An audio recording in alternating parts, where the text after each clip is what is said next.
Welcome to the stage, Cristian Gonzalez-Hernandez.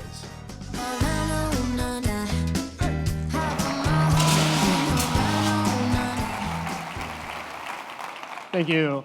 Good morning, everyone. My name is Cristian Gonzalez-Hernandez. I'm an associate analytics engineer on the AI products, and today I'm going to talk about my experience in storm chasing and how it relates to the theme of pace. When storm chasing, one doesn't dictate the pace, the storm does. Quick fun fact, I've only started here July 24th, less than 2 months ago, as I was part of Red Venture's launch program. Can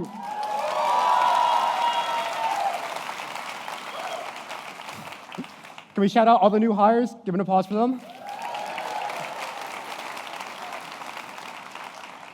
So only 2 months ago, and now look at me, very nervously on this stage. Talk about pace.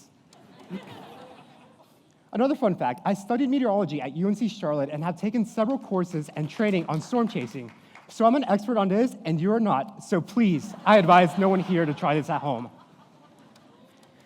I know all of you may be asking, how or why would anyone be crazy enough to storm chase? Well, if you would have asked 8-year-old me, I had the exact same question. When I was 8 years old, I was extremely terrified of storms. This is how I saw them. Large, scary, and extremely unpredictable. I feared storms so much that I had to learn as much as I could about meteorology in order to prepare for the worst of storms. As I got older, I eventually started learning how to read weather data and started creating my own forecasts. And to be honest, I actually got pretty good at it, way better than any weather apps you use right now. And that is how, over time, I turned a fear into a passion. Okay, so I just gave a disclaimer saying don't try this at home, but today I'm gonna make all of you storm chasers. So get on your storm chasing hats, put on your rain jackets, and I'm gonna walk you through an event that I've personally gone to a couple years ago, and you're gonna see how pace impacts every action and decision in this journey. We'll kick off March 15, 2021, 2 days before the storm. There has been reports in the weather community about a once-in-a-decade storm that's going to impact central Alabama. The National Weather Service reports this as a Category 3, also known as an enhanced risk. Birmingham's not too bad of a city, so let's decide how far the drive is and see if it's worth going to. 6 hours and 48 minutes, yikes. I don't know about you, but that's a drive, and seeing how gas prices are right now, I'm not willing to pay for that. So let's wait until tomorrow and decide if it's worth chasing. So we're now the day before the storm. We decided to look at the Storm Prediction Center, who are the leading experts at predicting severe weather. And wow, a Category 5, a high weather risk.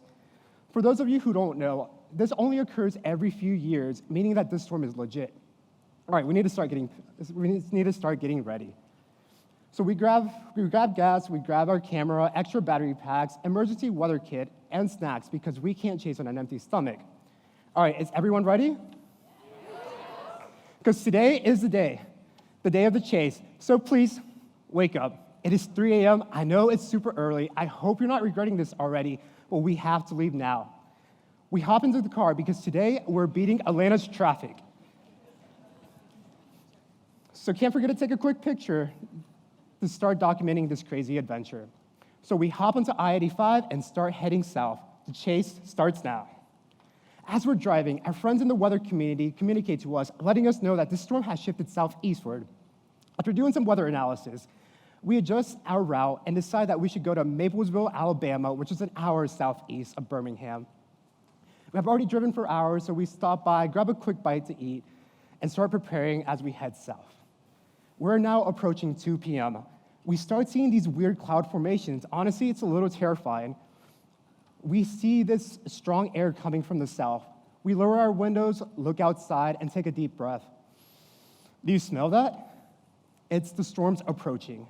For those of you who think I'm crazy about smelling storms, this is a lot like opening the oven door, just feeling the heat rush all through your face. Hey, look, do you see that over there? In the corner, it's the tornado. We finally get to see one. We jump off to the side of the road, get out, and start taking pictures, looking at Mother Nature's beauty. As the storm starts heading out, we go back into the car and start following the storm. There are several storm chasers on the road. We need to make sure to avoid any accidents because, to be honest, storm chasers are one of the worst drivers out there in the US. Just like Charlotte drivers. We continue driving until we spot the first sign of damage. Unfortunately, one of the worst parts about storm chasing is that sometimes you get to witness homes getting destroyed. Now our chase has turned into a mission to make sure no one was hurt. We form a group of storm chasers, and we start searching through majority of the homes. Luckily, the storm was well warned ahead of time, and no deaths or injuries were reported. It is getting pretty late. I'm honestly tired. We've driven more than 10 hours, so we decided to call it a day and go back. As we're driving back, there's these tornadoes warnings going all throughout us. But we make the executive decision that we're too tired to go on this chase, and we decided to call it a day. We did it. This is a successful day in storm chasing. As we navigate through adventures, let us remember these lessons told by storms. At each step of the way, in order to enable speed, we need good communication, adaptability, preparedness, and awareness. With these tools, we can harness the pace of the storm and ride the waves of change, leading us to success in whatever it is we're chasing. Thank you. Thank you.